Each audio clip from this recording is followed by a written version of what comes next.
Hello and welcome to PFF Fantasy Football Podcast, Adjusting the Ranks edition. I'm Ian Hartitz. Joining me, as always, the one, the only, Dwain "The Rock" McFarland. Dwain, preseason football is done. You have utilizationized, however the hell you want to say that, the data. I've grinded the film. We're here to talk about the ranking adjustments that have been made here ahead of arguably the biggest draft weekend of the entire season. How are you, my friend? Yeah, man. Utilization report. Yeah. No, man, I'm good, dude. We got all these cuts going on. It's just it's an action-packed day. We've obviously got a lot going on with our ranks and everything. So yeah, man, ready to jump into it. Get right into it, like Dwain said. First of all, David Montgomery. We did not see him in the first 2 weeks of the preseason, but the Bears did go ahead and play Justin Fields and their entire starting group for 22 snaps in week 3 against the Browns. David Montgomery had 20 snaps. Khalil Herbert, just 2. Dwain, this isn't a guarantee that it's going to be, a 20-2 ratio throughout the season or anything like that. It could be possible that because Montgomery didn't play in the first 2 weeks of the preseason, they just wanted to get him an extended audition out there next to Justin Fields. With that said, out of the group of running backs, in that quote unquote RB dead zone, and as you brought up, it's not more so about the rounds, it's more so about the one-dimensional early down backs that are often going in that group that aren't catching passes. Montgomery does stand out as someone from that group that we could look up after week 1 and be like, oh shit, he just got 23 combined carries and targets. Did that week 3 kind of snap rate change your mind at all about where David Montgomery is going in your ranks? It didn't change my mind. I'm not moving him in my ranks. Like, I've had him below Zeke and Cam Akers as the bottom of that tier, and I'm still going to keep him there. He still has the same efficiency challenges, like really wasn't that good, yards after contact, explosive carry rate, all those things that we care about, for a running back. He's okay in the passing game, had a 69.2 PFF receiving grade last year, but it is a reminder, man, like that, I know you and I, one of our concerns is new coaching staff. Maybe they decide to split this thing up more, right? Like kind of what we've talked about with Cole Kmet. There's been some changes, a little bit of change there, for the Bears, but with what we're seeing right now with Montgomery, I think it is just a reminder that as much as we may like Khalil Herbert, it really looks like it's David Montgomery's backfield, and he's out there for every single down. Now, I think Herbert can rotate in and, could still be an every down back when he rotates in, right? But he's really struggled in pass pro this preseason, whereas David Montgomery has been pretty good in pass pro. So I just think it's a situation where he's probably getting discounted too much. Like right now over at FFPC, he slides to round 5, pick 10. That's pretty late, and he slides into round 6 and over half the drafts. So my thought process on him is, if he's going to go in round 6, depending on the build you have, I think there's worse things than David Montgomery. Could he lose the job to Herbert? Yeah, but it's not like Herbert's a superstar, man. I tell myself when we've done these drafts, like I'm more open to Montgomery around 5 or 6, but damn it, Dwain, we get there and we're still not really hitting drafts. So that's the thing with Montgomery, even though I recognize that he probably has, the highest touch ceiling of the running backs going in kind of that he might have one of the highest touch ceilings in the league. Period. Yeah. So I think at that point he's fine. Again, I wouldn't want to take him if I already had 2 running backs on my team. But if I had started off 0 RB, I think I wouldn't be as stubborn, right, about avoiding, Montgomery. And then if he slides into round 7, even if I already have 1 back on my team, I would be more willing to pull the trigger on Montgomery. And he does. He slides in around 7 some too. So we've seen him go all over the place. I'd still probably rather have Khalil Herbert like 10 rounds later. Just saying. Dameon Pierce taking over the mainstream media cycle at this point. Now, Dwain, here's the killer thing with Dameon Pierce. I bumped him up, all right? Not that I was lagging that far behind, but he's my RB23. I have him as the 62nd overall player behind Chase Edmonds, A.J. Dillon, just a few other guys. So I get it, Dwain. I understand how we're ranking him as a low-end RB2. You called it, I believe, inevitable that he's going to become the 6th, non-day 1, day 2 rookie running back to record a top 24 performance as a rookie. Certainly seems that way. My question is, why is it just our world we live in, Dwain, that everyone's freaking out about Marlon Mack getting cut? We knew by Monday, we knew by last freaking Friday that Dameon Pierce was the clear-cut, seemingly starting running back in Houston, and now Marlon Mack gets cut. You said it yourself. Like, why even worry about Marlon Mack and Rex Burkhead in the first place? So, did you dramatically change your rankings at all just with Marlon Mack leaving? Because, again, I thought this was something that we as an industry had already decided didn't matter days ago, and now it's just more clear for us. I personally Don't think it's a big deal. Dameon Pierce in round 5, round 6, just starting to fall into the same kind of things as Dave Montgomery, where it's not that I'm against the profile or against the player. I get it. He probably deserves to be going there. I still find myself maybe leaning more towards the upside wide receivers, not a running back that's still probably going to lose some snaps in what's fully expected to be a terrible offense. Yeah, I don't get the overreaction either. We'll see what happens with people's ranks and with his ADP. But if it moves up, it's going to be double counting, right? Like we've already moved him up. Yeah. We moved him up to be like he's going in round 6 now of FFPC. We saw him yesterday in our draft that we did. He went round 6, pick 1 in FFPC. And to me, that's about the limit for me on Dameon Pierce. Now, the thing we have to worry about is Rex Burkhead. It really was never Marlon Mack. Marlon Mack played with the 3rd string. Like you said, we already knew that Marlon Mack was basically behind Dameon Pierce. Pierce was going to get the early down work. The question for Pierce will be, can he take over the passing down opportunities from Rex Burkhead? I do think eventually at some point in the season he'll do that, either because Rex Burkhead's 32 and breaks down, or just because Pierce really was a good receiver and pass blocker in college. So we know that he has that skill set. I don't know when it's going to happen though, Ian. Like my guess, like people ask me, I'm like, let's say after the week 6 bye, right? That's a time where we sometimes see these players that start off with a limited role as rookies get better integrated into the offense. So maybe it's by week 7. We're seeing this guy in an every down role, but it is still a question mark. And it's enough of a question mark that I wouldn't, like, if people start drafting him in round 3, round 4, like I just won't be getting any exposure at those prices. If he stays around this round 6 or slides into the round 6, range at times, that's where I'll continue to want to try to get Dameon Pierce. So we'll just have to see how the market reacts. Again, the volume, it's going to be there, certainly better than we thought it was going to be when the dude was going as an RB4 all freaking summer long. So yeah, we need to adjust a lot. Let's not go overboard, everyone, though. This is still the Houston Texans team we're talking about that seemingly has absolutely zero desire to win this season. I mean, I don't know how else I'm supposed to interpret every single offseason move they've made for like 2 years running, basically at this point. So when you just look at Pierce, if he's not going to be getting all the pass down work, which isn't a certainty. Rex Burkhead, I didn't see I know Marlon Mack got cut. I believe Dari Ogunbowale could still factor in that equation. We do have Royce Freeman there. It's not a given that Pierce, even though he does look like the starter, I mean, we have a lot of starting running backs in the league that play 50 or 60% of the snaps, only a few of them that actually play 80, 90% of the snaps. So just keep in mind, like Dameon Pierce does have a scenario where he's the starter, but he's the early down back in a horrific offense. And, yards per carry is one of the most overrated stats in fantasy football. And we've talked about that throughout the summer. So if Pierce isn't going to offer us much touchdown upside or much target upside, yeah, I will not be buying before. Again, Dwayne, yeah, I think the beginning of round 6, that's about the point where if you want to start considering him against those quarterbacks, okay, fine. And even then, it would need to be on the right build, right? Yep. If I've already got 3 backs on my team for some reason, then I don't feel the need. Like I'm going to go ahead and go after receivers. If I have 2 backs already on my team, I'm not going to feel as much pressure around Pierce because there is still a range of outcomes that if he's not involved in that passing game on a bad team, like you mentioned, it's not a good look. Early down backs on losing teams, it's never been a recipe for a lot of fantasy points. So it's just something to keep in mind. Updates here a little bit on the Brian Robinson situation. As you guys, I'm sure, have heard, on Sunday, he was shot twice in an armed robbery attempt when someone was trying to basically carjack him. So we did get a nice picture. He's back, in the Washington facility. It was on crutches. And we did have Ron Rivera say on Tuesday, they have no timeline now. It's a very fortunate and unique situation. As we go through it, we'll know what the timeline will be. Dwayne, you said last night during our stream that you're not drafting Robinson no matter what. I certainly, moved him far, far, far down in rankings. I think for all intents and purposes, we should move forward until we have a timeline like he's out indefinitely.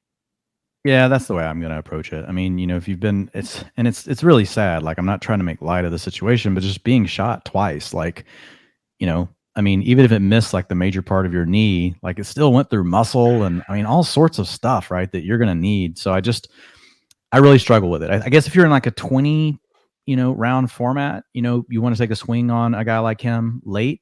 Okay. Honestly, I don't really know how quickly people recover from gunshot wounds. So maybe I'm just talking completely out of my, what, I have no clue. So we don't know. It's a new situation for all of us. Yeah. So yeah, for me, it's more of a fade. The other problem is, what if Gibson comes out and plays really good, right? Gibson was the starter when camp began. Yeah. What if Gibson doesn't fumble and doesn't just lose his way? There's a chance Gibson just plays well and Robinson does come back, even if he's healthy.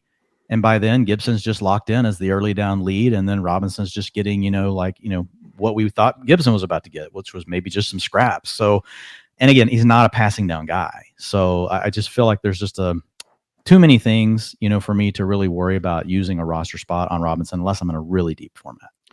Takes us to Antonio Gibson, who is now going up the ranks because of this whole scenario. And it's a good, I guess, example of valuing backup running backs correctly, because as we saw, look whose ranking was changing when Gibson and Robinson have been moving up and down. It's Gibson and Robinson. JD McKissic, man, none of us have touched because he's still just in the JD McKissic role. So for guys like Kenneth Gainwell, not saying it's 1-for-1, but certain scat backs that even if you personally, because I know there's so many damn Kenneth Gainwell truthers out there, even if you listening to this personally feel like Gainwell can do it all, if the Eagles feel like he's stuck in that scat back role, just like Washington feels JD McKissic is stuck in that role, they might not even be 1 or 2 injuries away from really seeing their value skyrocket. And then what are they doing on your roster at that point? So in Gibson's case, Dwayne, I think, and we were talking about this last night, he's right there now, arguably in that Cordero Patterson, Kareem Hunt, Chase Edmonds, if he's still going that low, right there in that tier that we are just loving really in rounds 7 through 8, where, okay, we start off, we get our 1 or 2 running backs in the first 3 rounds, depending on if the workhorses are there. Generally, not every time, but generally we're taking a lot of upside wide receivers, maybe a great tight end or quarterback that, has fallen down to round 5 or 6. After that is when we can really shore up our running back room with this abundance of RB3s that I think have a nice mix of explosive pass catching ability. Antonio Gibson, man, I have him ranked as my 79th player overall, RB33, but he's with a tier of guys where honestly I have it, 2, 4, 6. I basically have 10 running backs kind of in the same range where, as we said yesterday, man, as soon as week 1 ranks get here, and Lord, it's not very far away now, Dwayne, it's going to be pretty tough to keep Antonio Gibson outside the top 24, top 25. Yeah, so I moved him just below the tier you talked about, where we've got Kareem Hunt, Cordero Patterson, the explosive pass catching backs that we've talked about. And the only reason why is because we know JD McKissic is such a barrier to entry. Like McKissic has to get hurt for Gibson to really take over that role. So I agree. He does profile as a back that's explosive, that has the passing down chops, but he just so happens, unlike Patterson and Hunt and these other guys, he's got a guy in front of him that's also really good. You know what I mean? McKissic's a receiver, right? McKissic's the one guy that if you told me, maybe Naheem Hines would be the other, but if you told me, oh, they're going to line up in the slot at running back and they're just going to be as good as a receiver, like McKissic would be the guy. Like he would be the one where I wouldn't just laugh at it. Unlike, some of these other guys that we talk about, running backs playing slot. That's how good McKissic really is a receiver. So, and they re-signed him, they paid McKissic. So I think Gibson really needs an injury to truly uncork, his upside, but I'm in the same range as you. I've got him as my RB31 now. And I will say he is at the bottom of that tier for what it's worth, because now we're once again back to the original problem facing Antonio Gibson, not being JD McKissic, just back in the same exact spot after all that. Okay. Jamison Crowder, someone that got beat out seemingly by Isaiah McKenzie for that starting slot job. Now we have seen McKenzie was, spotted limping out of practice. We'll see what that turns into, but if everyone's healthy, Crowder certainly seems like the wide receiver 4 in Buffalo. Is this something, Dwayne, after he rested with the starters, where you're still kind of targeting Crowder because he is now like cheap as all hell again, wide receiver 87 off the board, courtesy of Fantasy Pros ADP data. I mean, guys like Devin Duvernay, Kavonte freaking Turpin, Odell Beckham Jr. have a higher ADP than Jamison Crowder at this point. So I guess my thought on it is like, not someone you need to go out of your way for. Like Isaiah McKenzie is still someone that has an ADP that is far too cheap. But if you do find yourself, in one of these 20, 25 round drafts, Crowder is someone that really, out of all these wide receivers going in this range, Devin Duvernay, even if Rashad Bateman gets hurt, like I don't know how much really we're going to be shouting about, starting Devin Duvernay. Crowder is legit one injury away from any of those 3 Buffalo wide receivers from seemingly having a role that's going to make him tough to rank outside the top 50 or so. Yeah. So, I mean, for me, it's just that we've seen Crowder play really well in the past. He's not like he is older, but he's not, completely washed. They're treating him like he's part of their starting rotation. It's a pass heavy offense. We have questions around Gabriel Davis. We still have questions as much as we love Isaiah McKenzie, and we do both agree that like it seems like he's taken over the leading slot role and he should be going in round like 12 of your drafts. But still, having said all that, like there's enough questions, in an offense that's going to throw the ball a lot with a really good quarterback that Crowder could still be on the field quite a bit. And if anything happens, like if one of these guys don't take a step forward, one of these guys get hurt, Crowder could suddenly find himself, on the field a lot. And we've seen him deliver in the past. Now, he's never been a high-end wide receiver one or anything, but in this offense, just like we've talked about with Gabe Davis, even if the targets per route don't improve for a player like that, they throw so much, like it could still give you, wide receiver 3 weeks. For Gabe Davis, we talked about wide receiver 2 weeks, but for a guy like Crowder, if it breaks right, yeah. So, I think if you're in like a 15 rounder, you're probably not going to take Crowder, but he's a name you should definitely be monitoring on the waiver wire. And if it pops like week 1, you just you've already thought about it a little bit. You're like, okay, this is a guy that I'm definitely going to pay attention to. And, we'd have to look at the utilization of some of those things as well. But yeah, I think Crowder is a guy, especially in 20 round drafts, he should not be going undrafted. Few quick updates as we're recording this Tuesday afternoon, the middle of big time cut day. Had to wake up to the terrible news that Duke Johnson did not make the Bills' final roster. Just someone, for the love of God, give the U's all-time leading rusher another chance, please, for me. Giants wide receiver Darius Slayton did make the initial 53-man roster. He was quoted on the trade rumors as saying, if the Rams call them and they're like, hey, we'll give you Aaron Donald for Darius Slayton, I'd make that trade too. Funny guy, Darius Slayton. That's freaking fantastic. We did see Tyler Beatty get released by the Ravens. I know some people were, really high on him going to the year. Little Jordan Humphrey released by the Patriots. Nothing too big out here. I did see one more. Where was it? Fantastic podcasting. Justin Jackson just got released by the Lions. Hey, Justin Jackson would be the RB2 on the Chargers tomorrow, Dwayne. I'm still surprised that he even made it to the Lions in the first place. The Chargers are one of those teams. We already saw Kenyon Drake sign with the Ravens. I guess we can talk about that more in a second. I really think the Chargers are not done at running back, man. They're going to add one of these guys that's going to piss a lot of people off. Well, Roundtree and Kelly just have not done anything. So I agree. Unless they think that, Spiller is, close to being ready and he's got an ankle injury. But even then, they haven't shown a willingness yet in the preseason to even get Spiller out there ahead of Roundtree or Kelly. So I think, to your point, that kind of tells you where the coaching staff's heads are, on the current backfield behind Austin Eckler. Those two guys rotated again this past week. So the week before, Josh Kelly started and he and Roundtree rotated with the quote unquote starters. The Chargers haven't used their starters all preseason, but the starters for the game. And then the same thing happened this past weekend. We just saw Roundtree actually play ahead of Kelly, but again, they rotated in and out.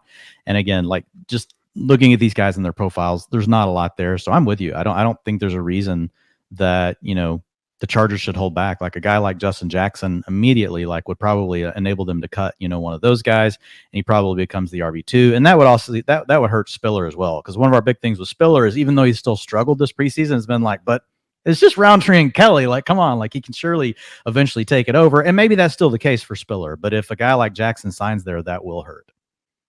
Overall thoughts on the Ravens backfield right now? We're getting some news that J.K. Dobbins not guaranteed to be out there week 1. Gus Edwards is on the PUP list. No Tyler Beatty. So right now it's looking like the top 3 on the depth chart, Dwayne: Mike Davis, Kenyon Drake, and Justice Hill, who is back from last season, the one running back that did tear his ACL as well, I believe, but actually is on pace to be back there. So I do wonder, Dwayne, if the answer here is just no, especially with Justice Hill now involved. We have flirted with the idea of adding Mike Davis very late to some of these teams, but the more we look at it, I don't think the Ravens can run the ball as much as they keep talking about wanting to, and once we kind of get past that and we look ahead, it's Mike Davis, Kenyon Drake, and probably Justice Hill to be the one actually taking away the pass down work from that. So it's already an offense where, when J.K. Dobbins was healthy alongside Gus Edwards, it was a 2 running back committee. That was kind of the best we could hope for inside this offense, even with Lamar Jackson under center.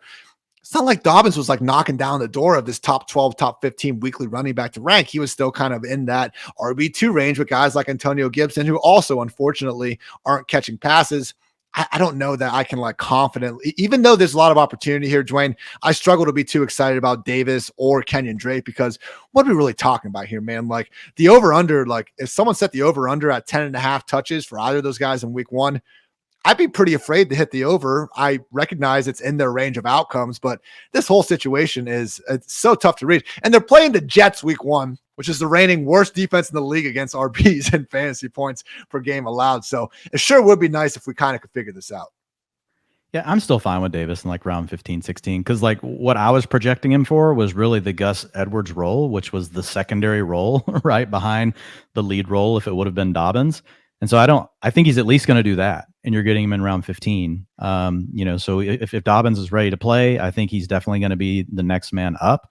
And now if he doesn't play well, like it could put him in jeopardy, but it's a round 15 pick, right? And you can cut him, So for me, I still like Davis. I think he's the better fit overall for the offense, the way that he likes to run the ball.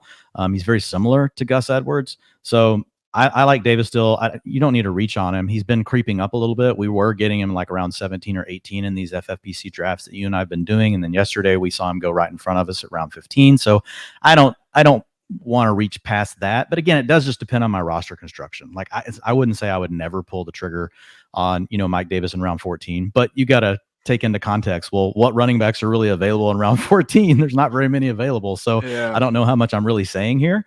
I think the bigger news here is that obviously we know Gus Edwards is a way off and they're not comfortable at all really with J.K. Dobbins. Honestly, at this point, I'm going to be surprised if J.K. Dobbins plays on week 1.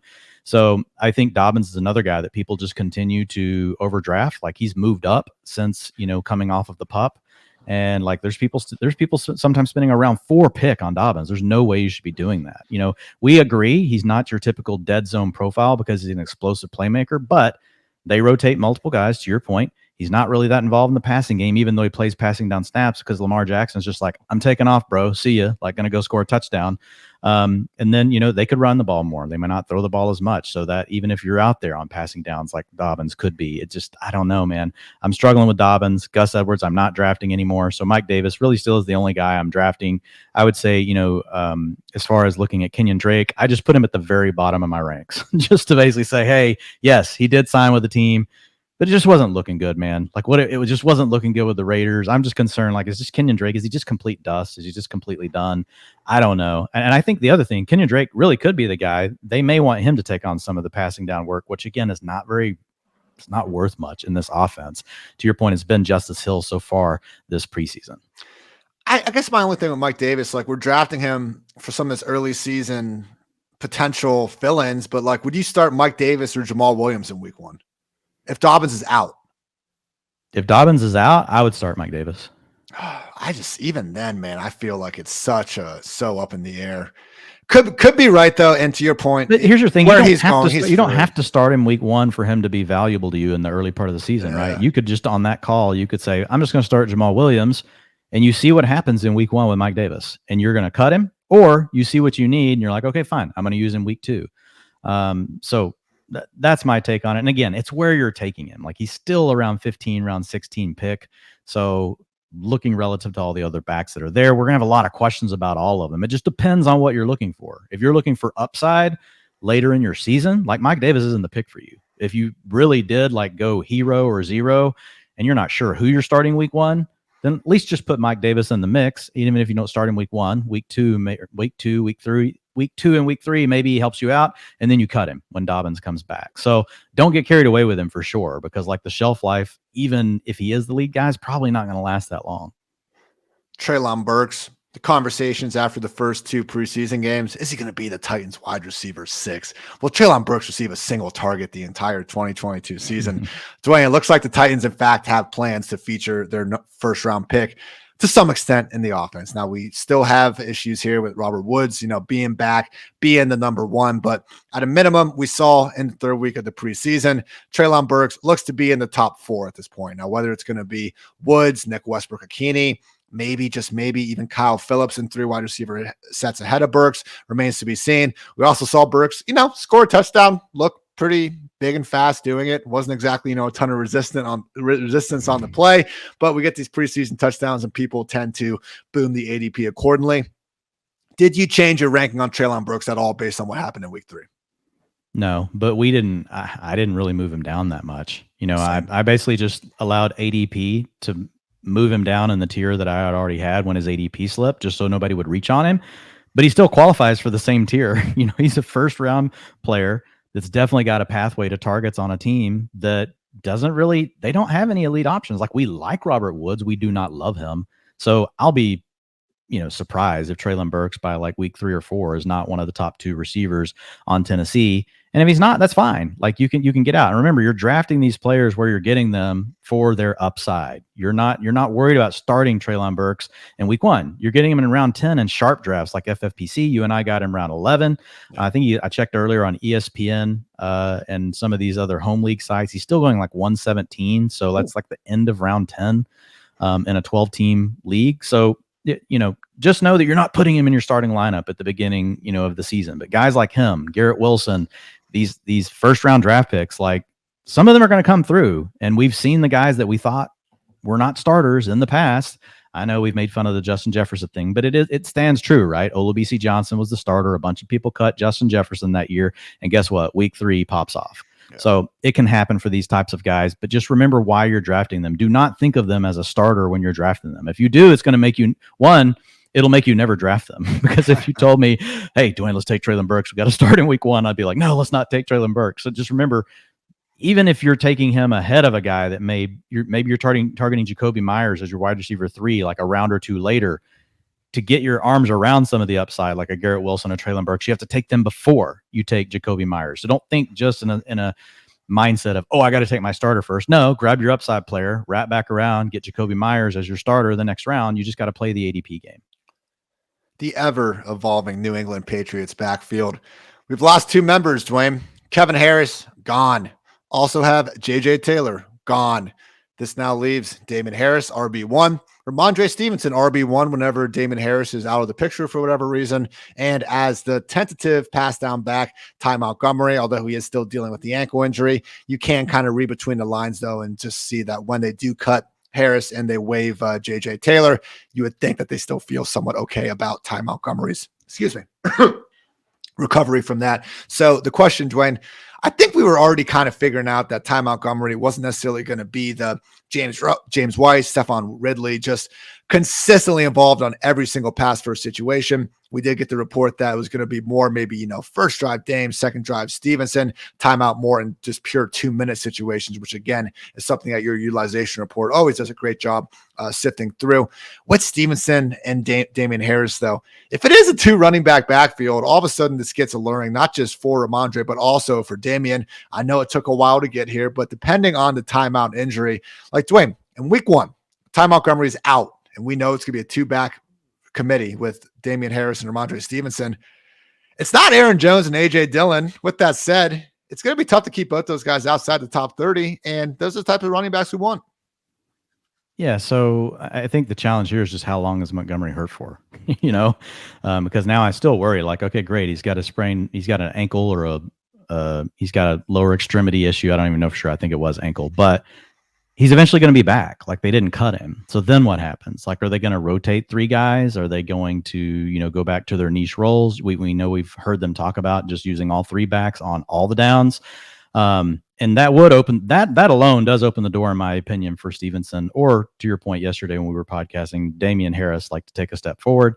But yeah, I agree. Week 1, like, it's going to be hard, but at the same time, we also wouldn't be surprised, like, if the guy they drafted basically at the same spot that they did Ramondre Stevenson last year in early round 4, if we're looking at a deal where Pierre Strong is suddenly involved and we didn't expect it. Like, really anything can happen, with the Patriots offense. Now, what I will say is, you and I both agree, like, that Ramondre Stevenson, like, his underlying data points, whether we're talking about rushing, whether we're talking about receiving, they're good. They really are good. And so could the Patriots suddenly decide to make Ramondre Stevenson, this every down back? I kind of doubt it, but I do see a scenario where he could just take over and become the lead guy, right, over Dameon Harris. But at the same time, like, I'm just not counting on it. Like, you and I we both adjusted because he does have the better receiving profile. That alone is enough to just be like, fine, take him over Dameon Harris, right, because that's the harder role to get. But at the same time, like, if I had to guess right now, what's this offense going to look like? Dameon Harris is still going to have more of the early down work, right? Ramondre Stevenson will get more of the passing down work. Dameon Harris is still going to score more rushing touchdowns. And then Ty Montgomery is just going to be like this annoying fly, like, that's just always in the ointment. And you're just like, okay, well, throw my hands up. Don't really know what to do about it. And again, Pierre Strong could be more involved than what we think as well. Stevenson, Fantasy Pros ADP, RB 35. I guess my thing is, like, Kareem Hunt's going 1 RB spot ahead of him. Tony Pollard's only a few spots ahead of him. Chase Edmonds is right there. I prefer those other guys. So when it comes down to it, I'm just taking them ahead of Stevenson. If Stevenson was going more in the Michael Carter, Darrell Henderson range, yeah, okay, sign me up. He's not. So that's why I've just been taking, in my opinion, the better backs, guys that are more solidified, 2 running back committees that I don't think the talent difference is different at all. If anything, I think we have probably more evidence that Kareem Hunt, Chase Edmonds fit kind of what we're looking for in Fantasyland than Ramondre Stevenson.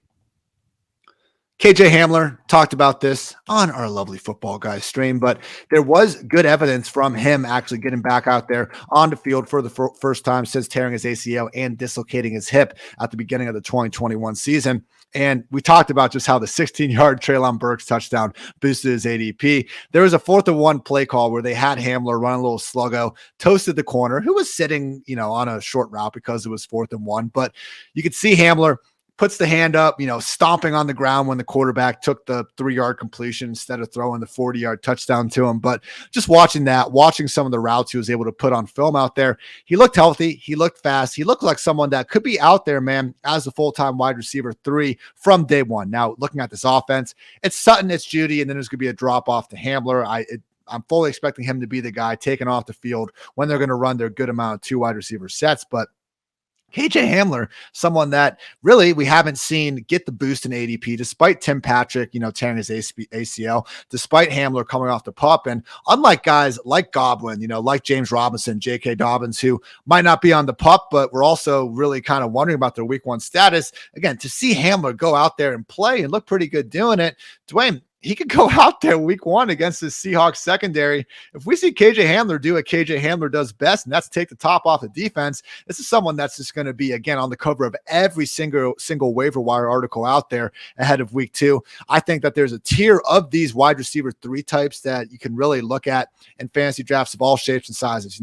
The Joshua Palmers of the world, Jalen Tolbert, George Pickens, just these upside number 3 wide receivers that might just be one injury away from having their role really expand in a hurry. KJ Osborne's another one. Tyler Boyd's another one. Isaiah McKenzie. Again, there's a lot of these guys, but we have all those guys, and it's still rounds later that KJ Hamler is finally going. Dwayne, we're targeting him in every single draft we basically do together, and you never have to go out of your way to get the guy. Are we missing something here? I don't even have a question for you. It's just like KJ Hamler, man. Let's go. Let's keep drafting him. Yeah. I mean, I think you've actually hit everything. We had Kendall Hinton get waived today. So, I know they want to bring him back to the practice squad, but look, guys, Hamler's the wide receiver 3 on this team, whether it's week 1, week 2, or week 3, like when he's fully ready to rock, like he's going to be the guy. And remember, this is the division where you've got the AFC West playing against the NFC West. So if you're Russell Wilson, you got to play against Patrick Mahomes, Justin Herbert, Derek Carr. Then you got to turn around and play the 49ers. You got to play Matt Stafford. You got to play Kyler Murray. The only easy out, right, is really Seattle. These guys are going to have to score a lot of points. So if you look at that division, 56% of the games scheduled for 50 points or more belong in that division. So KJ Hamler, they're going to need fireworks at times. And so he's a guy that can definitely provide it. And I agree with you, just going too far after these other guys that really he should be in the same tier with. It's an absolute arbitrage play on all the players that you just named.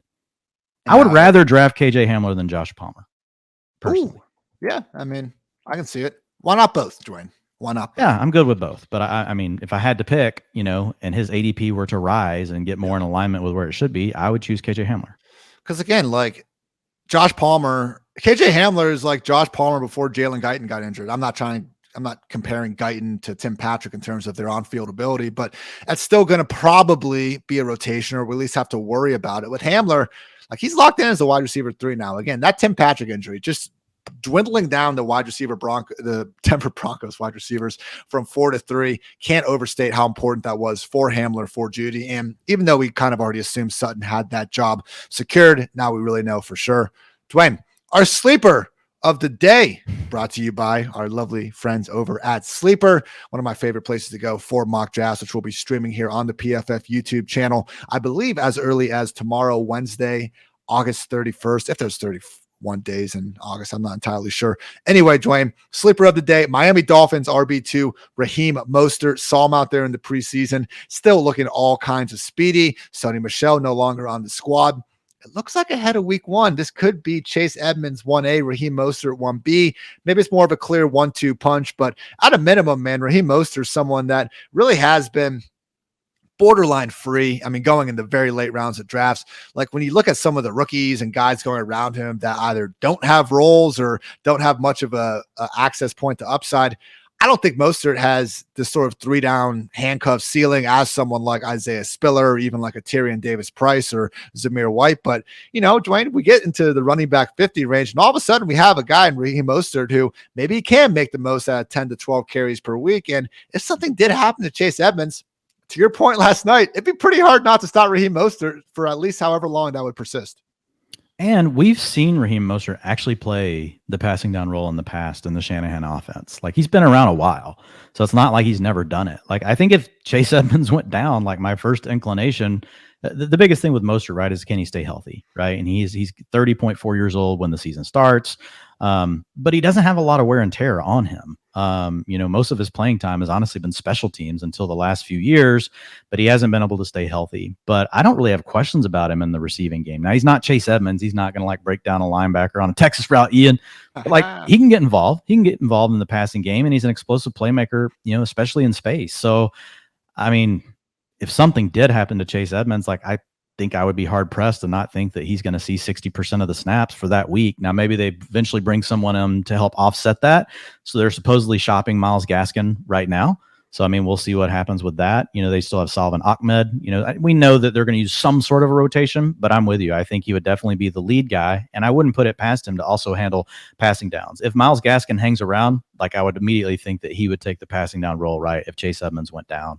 But I'm thinking, probably 35-40% of the rushing attempts to Raheem Mostert and a good offense. Like, he could come through with some big plays and then contingency value if Edmonds misses a game or two. Again, Raheem Mostert, our sleeper of the day. Still have a few tight end notes to get to. Where'd you move him to real quick, Ian? Like RB 49. Okay. I'm 55. We're really close. Yeah. Before we get onto our tight end notes, I want to give a quick shout out to some of our lovely sponsors out there. Our newest partner is revolutionizing the world of sports betting and fan engagement by making sports fandom profitable. That company is Symbol, the stock market for sports. Symbol was a PFF sponsor last year, and they are back for this football season. Symbol lets you trade pro and college teams like stocks and even earn cash dividend payouts when your teams win. Symbol took the thrill of sports betting and combined it with the profitability of the stock market to give you a platform where fortune favors a fan. Download the Symbol mobile app for iOS by searching SIMBULL in the App Store and use code IAN, IAN, to receive a free team stock value up to $150 upon signing up. A PFF team is even getting in the Symbol market themselves this season. Create a free account, enter code IAN to get a free stock value up to $150 and compete against the PFF Forecast podcast this season on Symbol. Also, get ready for the NFL Week 1 action with DraftKings Sportsbook, an official sports betting partner of the NFL.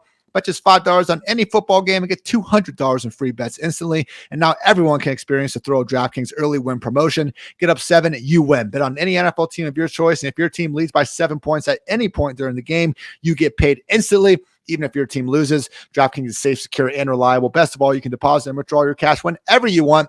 Download DraftKings Sportsbook app now and use promo code PFF to get $200 in free bets instantly when you place a $5 bet on any football game. That's code PFF only at DraftKings Sportsbook, 21 or older in most eligible states, but age varies by jurisdiction. Eligibility restrictions apply. See DraftKings.com/sportsbook for terms and resources. Gambling problem, call 1-800-GAMBLER. In Tennessee, call or text the Tennessee Red Line at 1-800-889-9789. In New York, call 877-8-HOPE-NY or text HOPE-NY 467-369. One per new customer, minimum $5 deposit and wager. $200 issued as 8 $25 free bets.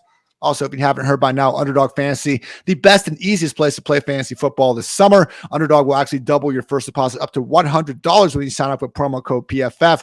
Go get in those best ball streets. The best ball mania is still filling. Go get up to $10 million in total prizes. And if you play 10 of those dollars using promo code PFF that you enter, using code PFF, you get a free PFF subscription. Underdog drafts close before NFL kickoff, so what are you waiting for?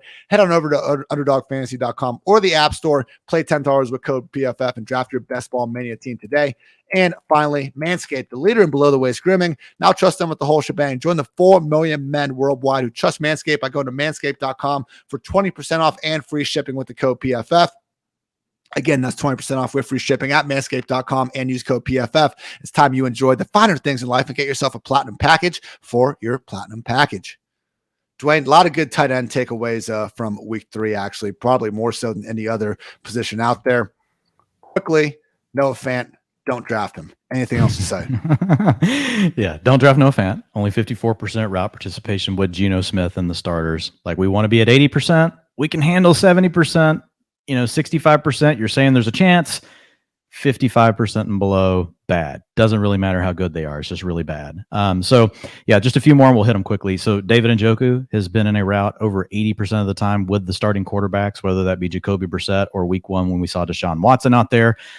This is a guy that we saw him at 78% in 2018, and he finished as the tight end 9, right? So David Njoku is my priority late round sleeper. He goes off the board at tight end 16 right now. Evan Ingram at 78% route participation with Trevor Lawrence on the field through the preseason. So again, nearly to that 80% mark. Evan Ingram, a guy that you talked a lot about earlier in the offseason, Ian. Yeah, he's definitely declined, but he's a guy that we have seen be good. He's been good in the past, right? And the Jaguars, like, we like Christian Kirk. We're okay with Zay Jones and Marvin Jones, but none of those guys really stand out as big target hogs, right? So there's room, for Evan Ingram. There's also, of course, room for Travis Etienne just to freaking dominate, but we won't go there. Brevin Jordan is the other one. A little more iffy on Brevin Jordan just because we've had Pharaoh Brown out with a hamstring, but Brown is really he's a blocker, right? Brevin Jordan is the route runner. And so looking at Brevin Jordan, he's also been over the 80%. You can basically take him, with the last pick of your draft. And then the final one, also, this is a tight end 33 right now, is Mo Alley-Cox.